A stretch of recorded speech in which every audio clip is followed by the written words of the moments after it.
Tinokukwazisai vadikani manirano, nguva yakanaka kudai yatauya kuzodzidza soko raMwari tichibatsirana pamakristu kuti tizive kunaka kwaMwari, zvinodiwa naMwari nezvisingadiwi naMwari. Saka nhasi tine musoro wenyaya wedu wokutaura kuti godo rinowanikwa here mumakristu, muchechi. Jealousy rinowanikwa here muchechi as a Christian.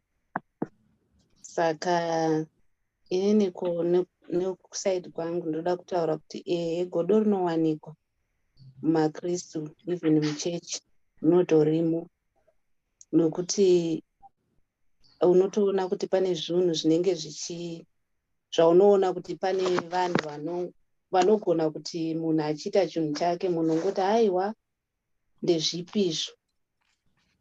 Kana kuti lese example, munhu ari kuchata, vamwe vanenge vachitogodoka kuti azororere brother ningi.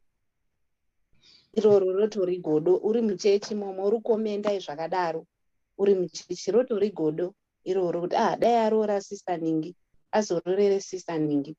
Rotori godo iroro raunenge uchitaura uri mukristu, uri muchechi. Saka ndizvandinofungawo kuti godo rinowanikwa. Hazvina basa kuti you are born again uri muchechi, asi godo rinowanikwa muchechi. Rodorimo ndo marakatonyanya todarika pano. Ndosaka uchinzi izvoni varoyi vanogona kuwanda muchechi, vakagara muchechi. Because godo zvinobata, ukatangira pagodo unotanga kuvenga, wotanga kuzosvika pakuzotsvaga zvinhu zvokuda kuuraya. Saka zvinenge zvichitoreva kuti utori muroyi. Saka godo harina kunaka kana tiri makristu, tiri muchechi. Pane vhesi iri muna James chapter 3 verse 16 inotaura kuti nokuti pane godo norukava ndipo pane nyonganiso namabasa ese akaipa. Saka zviri kutoreva kuti pane godo ndopane nyonganiso, pane zvese zvakaipa zvinobva pane godo ipapo. Pane zvese uroyi, zvese kuuraya pagodo. Ozoya pana Romans chapter 13 verse 14 inotaura kuti izvoni asi pfekai Ishe Jesu Kristu, musatsvaka kufadza nyama pakuchiva kwayo. Nokuti kana tiri makristu tisatsvaga zvinhu, zviri kutaurwa kuti ngatipfekei saJesu sezvaanga ari, kuti taakurarama upenyu sezvaiita Jesu. Tinogona kukunda zvese izvozvo zvenyama, nokuti nyama inotiudza zvisirizvo, asi tikapfeka iwo Ishe Jesu tiri makristu tinogona kukunda zvese. Tinogona kukunda zvinoda nyama, because nyama inokutuma zvakawanda. Asi tikapfeka ivo Mwari, zvinhu zvese tinogona kuzvikunda. Saka ndizvandoda kutaura, ndinongosiyira kune vamwe vangu kuti vanoti chii. Inoda kungosheya hangu pana Proverbs 14 verse 30 inotaura kuti izvo mwoyo wakagadzikana ndiwo upenyu hwomuviri, asi godo rinowodza mapfupa. And then Vakorinte 1 verse 3 Vakorinte 1:3 verse 3 inoti nokuti muchiri venyama, nokuti zvapachine godo pakati penyu. And pozouya 1 Corinthians 18 verse 1 inoti love is patient, kind, love does not envy. Saka zvataurwa naShuvai, godo rinowanikwa mumakristu zvakanyanya, and sometimes hautombozvinotisa kuti une godo, zvinongoita kunge zviri normal. And I'm just testifying to that because I remember ndaitombo raramawo in that, you know, kuti izvo ndisati ndasunungurwa naishe, but I didn't know kuti igodo. Ndakatozoti ndasunungurwa ndobva ndatofunga kuti so why was I feeling that? Ndaigona kuti munhu akatanga kutaura kuti hey, Mwari vazonditi, you know, like God has blessed me, achi, you know, bragging. Ndatoti nechemwe, please, mashaya zvimwe zvekutaura. And like, I don't say it loud, you know, nemuromo ndinotopraisa kuti hey, makorokoto mufunge, hey, Mwari vanokona. But pamwoyo pangu tirwadzi. Ndisvigwa kurwadziwa kuti ndochicho chaida kuvhaira kushamisira bla bla bla. Saka Mwari pavakazondideliver, I knew kuti that was wrong, because pane time yakatanga kuti ndaiti ndikanzwa munhu aitirwa chinhu ndaifara kupembera mwoyo mangu, like pakadzika, like even sing a song, dance, ndichitenda Mwari zvavaitira the next person, which is opposite to the past, what I would do in the past. In the past ndaitorwadziwa we pakadzika pemwoyo, asi nemuromo chinyepera.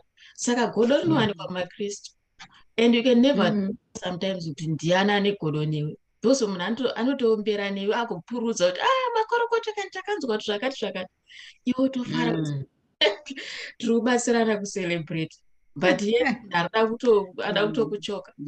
But zvataura naShuvai kuti hanzi izvo ndo panobva uroyi, but ndoramba hangu dai ndisiri muroyi. Ndaisa ndangoponeswa pazati issue, but Mwari vakatisunungura ipapa. Yeah, that's true. Like, I think rino kupusha kuzoenda kuuroyi, Mwari vakasakubatsira ndokuoma kwegodo. And I think tiri vanhu, one thing we must understand chekutanga is kuti we are human beings. So yes, Bible rinoti ivaive mweya because we are born of the spirit, but it's a process for you to be able to get to that stage. But ukada kuona kuti unogona, pane vamwe, I think naturally, or maybe they've disciplined themselves or whatever, vasingamboratidza kunge vane godo nevanhu, you know, but ameno kuti pretense here kana kuti chii. But I believe kuti nokuda kwenyasha dzaMwari, you know, we are able to get to a level yatinosvika, kuti Mwari vatibatsire tisava tiine godo. So tinoda kutenda Mwari noda kwaizvozvo. So ndaiona uri imwe scripture iri kuna Proverbs 24 paverse 7. Inoti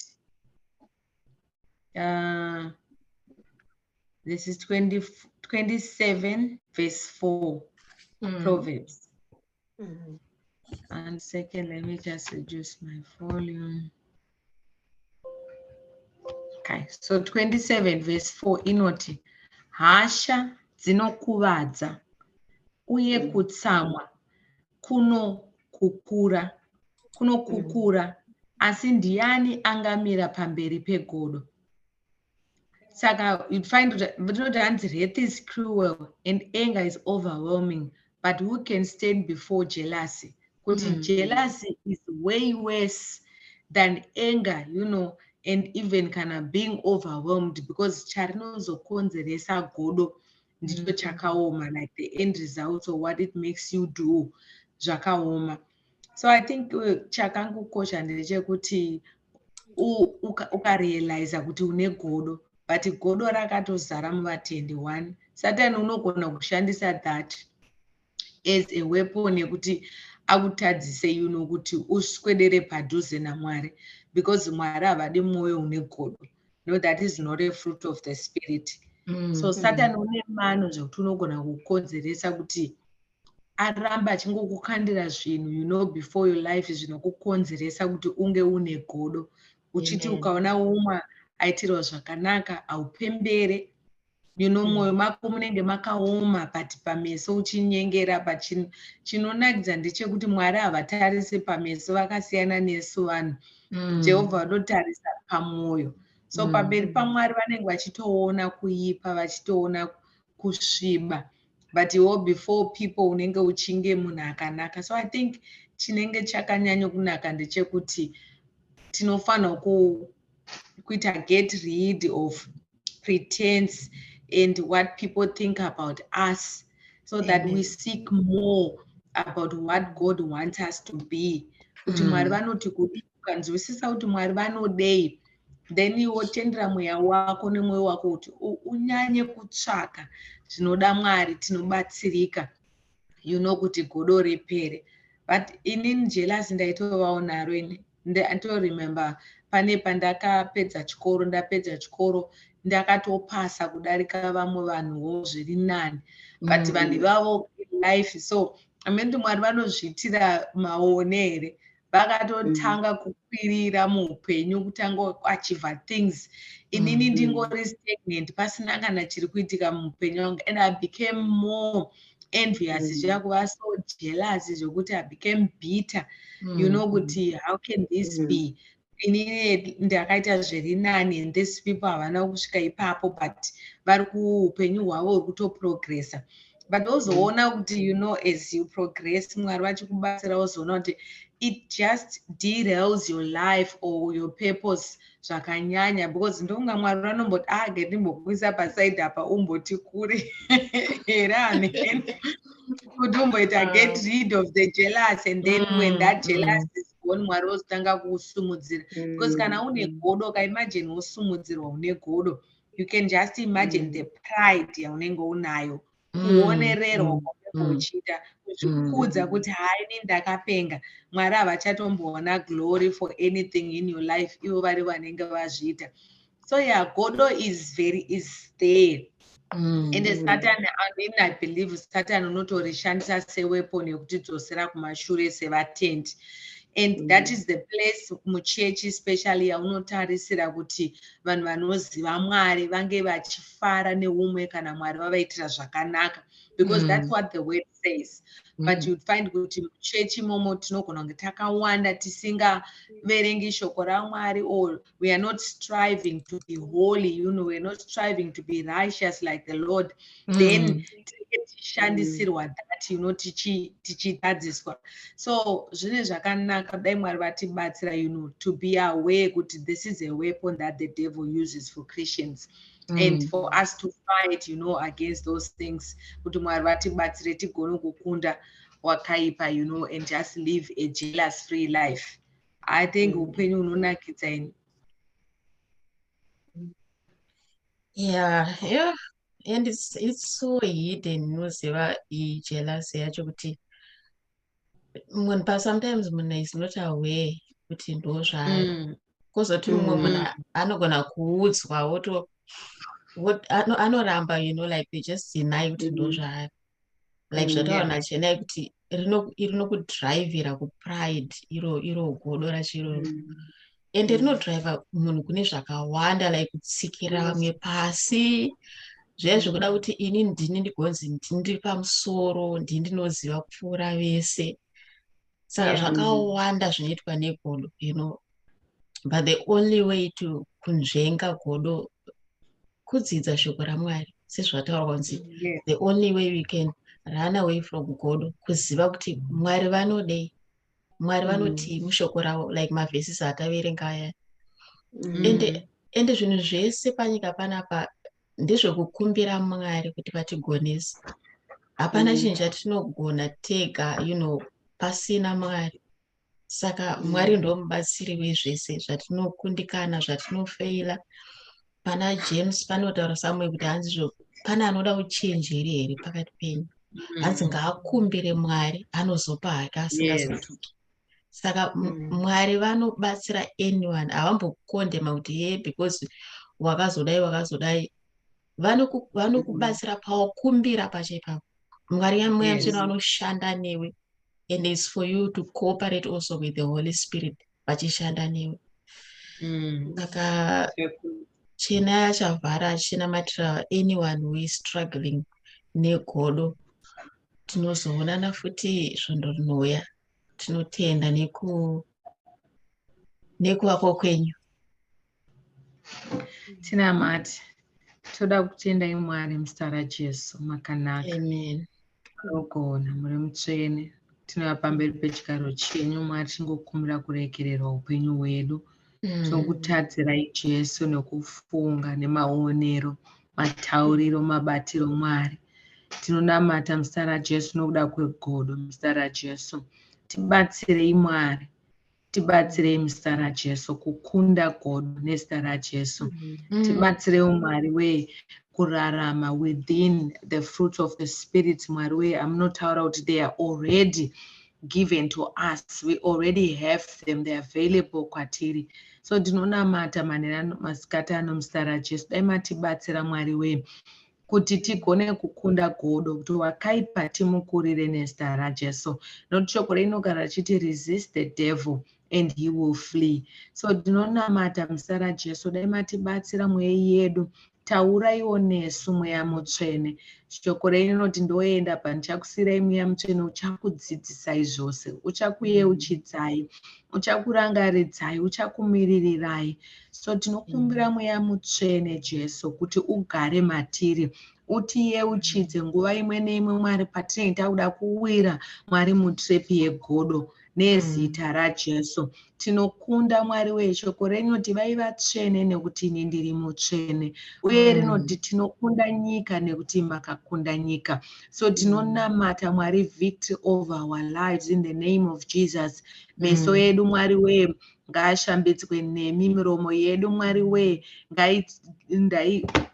ngaive marimba enyu Mwari, kuti godo risambowana kana anywhere parinotora part in our lives. Nezita raJesu tinozvisasuka Mwari we muropa raJesu rine kukunda nezita raJesu. I want to thank you in the mighty name of Jesus for everyone Mwari we of my brothers and sisters out there ari kutamburawo muzita raJesu negodo. Ndinonamata mweya mutsvene, endai panzvimbo, endai pabasa Mwari we, mutibatsire sevanhu venyu, tikunde, tisawisirwa pasi nokuda kwegodo, but tive vakundi nokupfurikidza kubudikidza naJesu wakatida. Ndoda kutendai muzita raJesu. Shoko rinoti I can do all things through Christ Jesus who gives me strength. So you can also give us the strength, oh God, to not be jealous, but to be happy, oh God, for those that you have blessed, but to be happy muzita raJesu for those Mwari we mamune macrosses to the other side. We thank you, oh God. In the name of Jesus we pray. Amen. Amen. Thank you. God bless you all. Bye-bye. Bye.